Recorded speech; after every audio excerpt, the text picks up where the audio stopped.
오늘은 우리가 사도행전 69번째 시간으로 주께서 그 마음을 열어 라는 제목으로 같이 말씀을 나누도록 하겠습니다.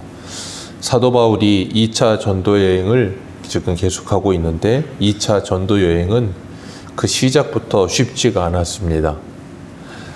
자신이 이 은인이라고 생각할 만한 이 자신을 도왔고 자신이 그리스도인으로 개종했을 때 예루살렘에서 많은 사도들과 교제할 수 있도록 자신을 변론해 주었고, 그리고 안디옥에서 사역할 수 있도록 자신을 찾아와서 자신을 세워주었던 그 바나바와 그 바나바의 생질 마가 때문에 다투게 됐고, 그 일로 인해서 갈라서게 됐어요.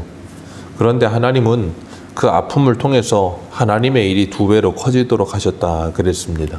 그리고 바울은 신라와 함께 이렇게 북쪽으로 해서 돌아서 루스드라까지 갔고, 그 루스드라에서 영적 아들이라고 할 수 있는 디모데를 만나게 하셨고, 그리고 터키 지역에서 하나님의 말씀을 전하며 많은 열매가 있어서 성도들의 믿음을 굳게 하고 날마다 그 수가 더하여 교회가 풍성하게 부흥하는 역사가 일어났습니다.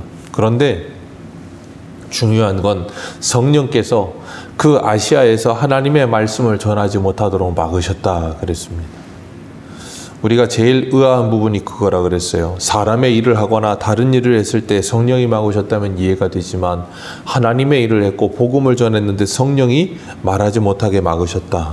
그리고 바울이 돌고 돌아서 그 지역 전체를 계속해서 다른 곳으로 복음을 전하기 위해 옮기는데 예수의 영이 와서 막고 계속해서 막았어요. 그래서 결국에는 항구 도시인 드로아까지, 땅에서 끝이지요. 항구 도시는 바다니까요.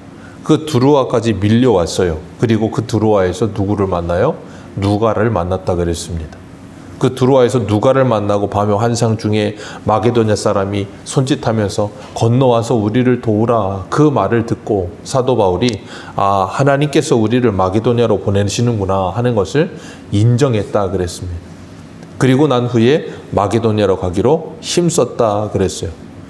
생각해 보세요. 터키 지역의 내륙 지역에서 복음을 전할 때 많은 열매가 있었습니다. 근데 가는 곳마다 성령께서 계속 막아요.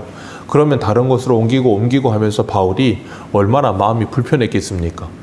바울은 하나님께서 자신을 마게도냐로 가라고 보내고 계신다는 생각을 1도 못했고, 그리고 자신이 하나님의 일을 하고 있었기 때문에 전혀 성령께서 자신을 맡고 있다라는 생각도 못했을 수도 있어요.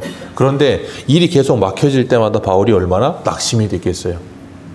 그래서 우리가 주일날 오전에도 로마서 하면서 소망의 하나님이라는 말씀을 나눴던 것처럼, 하나님께서는 사도 바울이 그 절망스러운 바다 끝까지 찾아왔을 때 그 드로아 해변 항구 도시에서 소망의 하나님을 만나게 하시고, 그곳이 땅끝이 아니고 새로운 시작이 되게 하셨어요. 그래서 바울로 하여금 배 타고 이제 마게도냐로 건너가게 하십니다.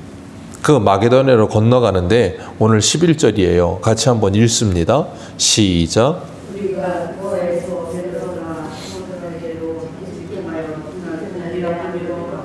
아멘.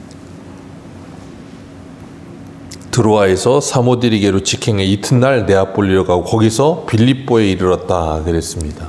그러니까 드로아에서 이 빌립보까지, 마게도냐의 첫 성인 빌립보까지 가는데 이틀 만에 갔다는 거예요. 그런데 중요한 건 뭐냐면 사도행전 20장 한번 보겠습니다. 조금만 뒤로 가셔서 사도행전 20장 6절. 사도행전 20장 6절입니다. 6절 같이 한번 읽어보겠습니다. 시작. 우리는 무교절 후에 빌립보에서 배로 떠나 닷새 안에 드로아에 있는 그들에게 가서 이렘을 머무니라. 아멘. 여기 보면 빌립보에서 배를 타고 떠나서 드로아까지 며칠 걸렸대요? 닷새 걸렸다 그랬습니다. 그런데 오늘 본문에 보면, 오늘 본문 11절에는 며칠 만에 빌립보에 도착했어요. 드로아에서 이틀 만에. 그러니까 이튿날 20장에서는 닷새 걸리는 거리를 하나님께서 지금 바울을 며칠 만에 보내세요? 이틀 만에 보내십니다. 하나님께서 그 당시에는 이렇게 노젓는 배도 되겠지만 다시 달려있는 배이기 때문에 하나님이 순풍을 보시고 바울이 쾌족선을 탄 것처럼 급히 빌립보로 가도록 5일 걸릴 걸 이틀 만에 가게 하셨다는 거예요. 엄청난 속도로 가게 하신 거죠. 그러니까 하나님께서 바울을 통해서 이방인들을 구원하시기 위해, 그리고 그 빌립보에 하나님이 구원하시려는 사람이 있었기에 이렇게 하나님께서 긴급히 보내신 거예요. 그런데 중요한 건 바울이 지금 터키 내륙 지역에서 열심히 사역을 했고 날마다 사람이 더했고 많은 열매를 맺었습니다. 그러고 있는 중에 성령께서 가로막으셔서 마게도냐로 보내셨어요. 바울이 그걸 인정하고 배 타고 갔습니다. 그러면 마게도냐에 도착했을 때 많은 사람이 기다린다던가 아니면 하나님께서 준비하신 사람들을 만난다던가 그러면 좋을 것 같은데 그런 일이 없었다는 거예요. 사도 바울이 마게도냐로 가는데 어디로 가야 될지 누구를 만나야 될지 하나도 모릅니다. 마치 아브라함이 하나님이 가라고 하실 때 갈 바를 알지 못하고 갔다라는 히브리서의 표현처럼 사도 바울도 갈 바를 알지 못하고 하나님이 마게도냐로 가라 해서 그냥 그리로 간 겁니다. 그런데 거기에 가서 보니까 12절 말씀에 뭐예요? 거기서 빌립보에 이르니 이는 마게도냐 지방의 첫 성이요 또 로마의 식민지라 이 성에서 수의를 유하다 그랬습니다. 수의를 유했어요. 그런데 거기서 누구를 만나지도 못합니다. 그리고 바울이 가는 곳마다 어디를 찾아가서 말씀을 전했었냐면 회당 찾아가서 말씀을 전했어요. 근데 빌립보는 회당도 없어요. 회당도 없고 그리고 어디 거할 때도 마땅치가 않고 그리고 누군가 사람들을 만나서 복음을 전할 수 있는 기회가 있는 것도 아니고 그러니까 하나님께서 터키에서 마게도냐로 보내시기는 했는데 와서 보니까 아무것도 준비된 건 없고 그럼 얼마나 막막하겠습니까? 그런데 사도 바울이 거기 와서 안식일이 돼서 기도할 곳을 찾아요. 13절에 보면 기도할 것을 찾으려고 문 밖에 나갔다가 보니까 강가에 여인들이 모여 있어요. 오늘날로 말하면 예전 우리나라로 치자면 강가에 여인들이 왜 모이겠습니까? 빨래하러 모였겠죠. 그 빨래터에 여인들이 모여 있는데 바울이 그 여인들에게 가서 기도할 것이 기도처가 있을까 해서 물어보려고 갔다가 그들과 대화를 시작했고 거기서 바울이 뭐 했겠습니까? 복음을 전했겠죠. 거기서 바울이 복음을 전하는데 그 여인들 중에 누가 섞여 있어요? 자주장사 루디아라는 여인도 섞여 있는 거예요. 그리고 하나님께서 바울이 말씀을 전하는 가운데 여기 14절 같이 한번 읽습니다. 시작.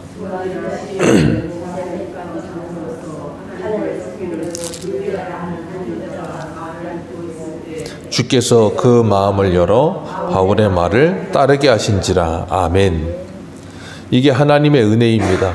하나님께서 사도 바울이 저 터키에서 많은 사람들이 날마다 수가 더하게 하시고 교회가 날마다 수적으로 부흥하고 말씀을 통해 믿음이 굳어지게 하시고 그래서 교회가 건강하게 세워지게 하는 그 사역이 잘 되고 있을 때 바울을 마게도냐로 보내셨어요. 그 마게도냐로 보내셨는데 거기서 바울을 기다리는 사람이 한 사람도 없어요. 어떻게 해야 될지 모르고 있는데 하나님께서 빨래터에서 말씀을 전하는 가운데 거기서 한 여인 루디아라고 하는 그 한 여인의 마음을 여셨어요. 그리고 그 여인이 사도 바울의 말을 듣는 가운데 그 말을 하나님의 말씀으로 듣습니다.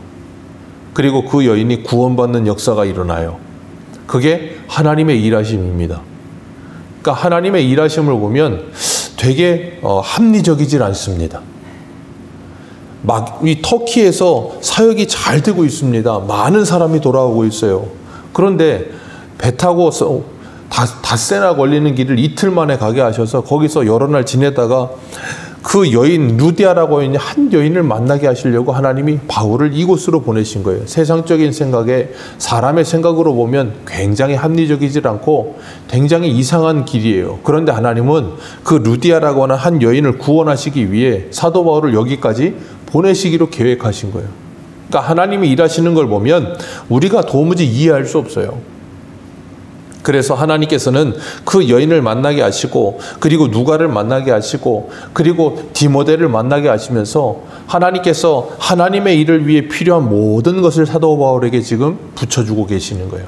바울을 처음 택하셨을 때 하나님이 아나니아에게 가서 전하라, 안수하라 그러실 때 뭐라 그랬냐면 이방인을 위하여 택한 나의 그릇이라 그러셨어요.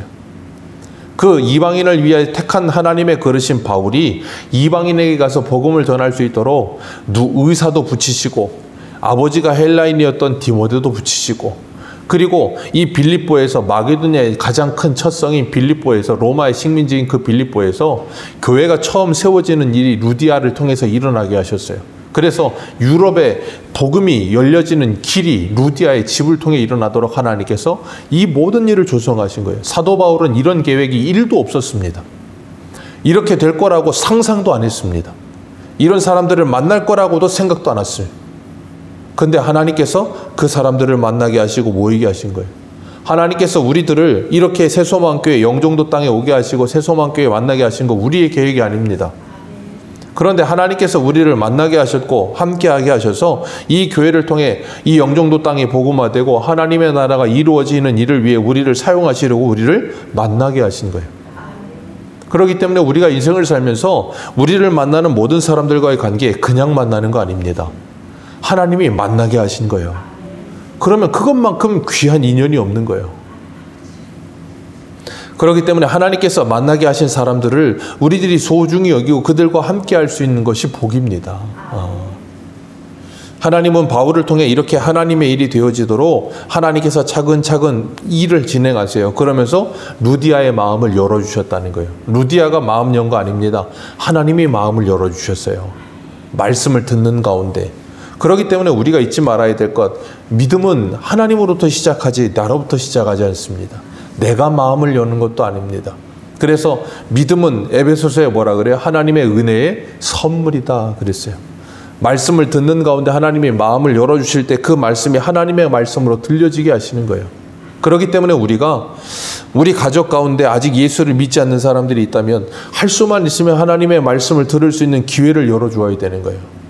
교회 가자고 해도 교회 안 갈 수 있습니다. 그러면 어떻게 해요? 유튜브로라도 말씀을 틀어놓는 거예요.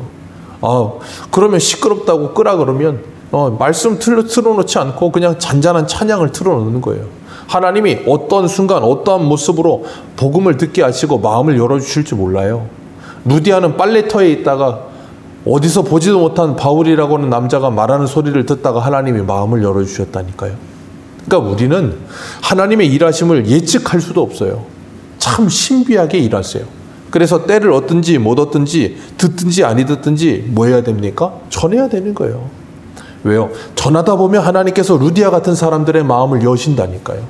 분명히 하나님은 오늘도 우리에게 이 루디아 같은 사람들을 만나게 하실 줄 믿습니다. 상상도 못한 사람들 속에 우리가 그냥 전했을 뿐인데 하나님이 그 마음을 열어 예수를 만나게 하실 거예요. 그리고 하나님은 지금도 역사하십니다. 그리고 루디아가 그 마음이 열려져서 바울의 말을 하나님의 말씀으로 듣고 15절에 보니까 그와 그 집이 다 뭐 했대요? 세례를 받았대요. 주님께서 말씀하셨습니다. 주 예수를 믿으라. 그리하면 너와 내 집이 구원을 얻으리라. 루디아는 그 집 전체가 예수를 믿고 세례를 받는 놀라운 하나님의 복을 받았습니다.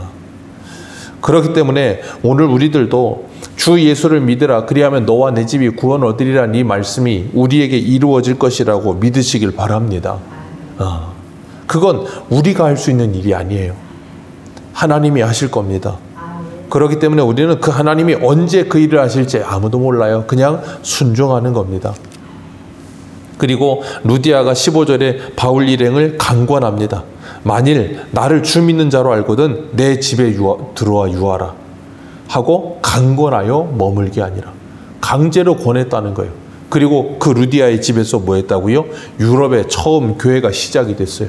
빌립보 교회가 시작이 됐습니다.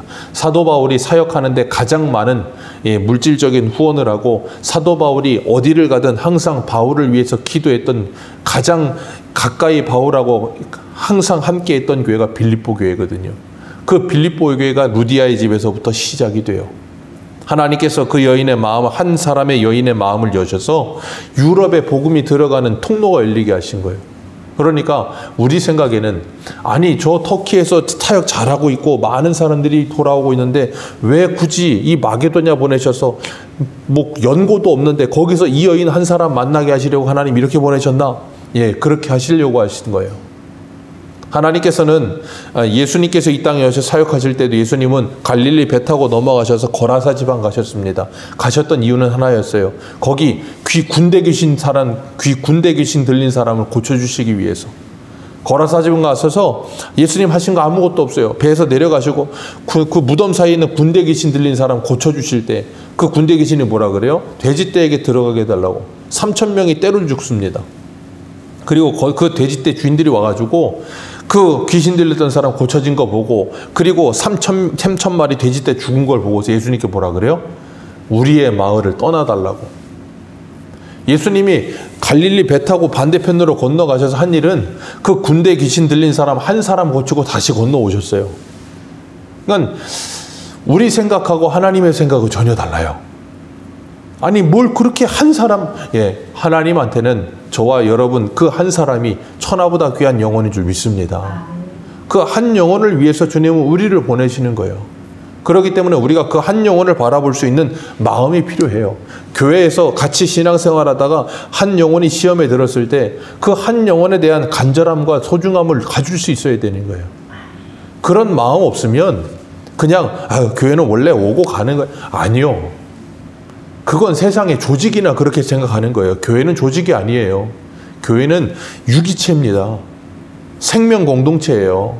그러니까 한 사람이 떨어져 나간다는 건 내 몸의 일부가 잘려져 나가는 것과 똑같은 거예요. 우리가 그런 마음을 갖는다면 얼마나 간절함과 갈급함을 가지게 되겠습니까? 그렇기 때문에 우리가 출석하지 못하시는 분들을 때로는 전화하고 신방하고 기도하는 이유가 거기 있는 거예요. 다른 무엇이 아닙니다. 한 사람을 더 끌어모으기 위한 게 아니라요. 정말 그 사람이 예수 안에 나와 한 몸이기 때문에 그런 거예요. 우리는 그런 정말 믿음 안에 성경적 바른 가치관의 교회에 대한 가치를 갖지 않으면 자꾸 세상 사람들이 어떤 단체 보듯이 교회를 보게 됩니다. 그러면 전혀 생명적인 교류도 없고요. 사랑의 교류도 없어요. 그러면 그건 교회로서의 역할을 하지 못하는 거죠. 하나님은 이 여인 한 사람을 구원하시기 위해, 그리고 그 여인을 통해 하나님의 나라가 이루어지기 위해 이 모든 일을 준비하시고 계획하신 줄 믿습니다. 그리고 오늘도 우리를 바울처럼 우리가 가는 곳에서 만나는 사람들이 있게 하실 겁니다. 그 사람 우리가 그냥 만난 거 아닙니다. 하나님이 만나게 한 사람인 줄 믿으시길 바랍니다. 그리고 그들이 듣든지 아니 듣든지 그들에게 복음을 전하시길 바랍니다. 빨래터에 모여있던 많은 사람이 있습니다. 그러나 그 중에 한 사람 루디아만을 하나님이 마음을 열어 예수를 믿게 하셨어요. 오늘 우리들도 많은 사람을 만날 터인데 그 중에 한 사람, 주님께서 그 마음을 열어 성탄의 예수님을 영접하게 하실 사람이 있습니다. 우리 가정에 있고요. 그리고 우리 직장에 있고요. 우리 이웃에게 있을 거예요. 그 루디아에게 하나님이 우리를 보내실 때 그곳에서 복음을 전하며 정말 하나님의 나라가 이 땅에 이루어지기를 기도하는 저와 여러분들 되시기를 축복합니다. 기도하겠습니다.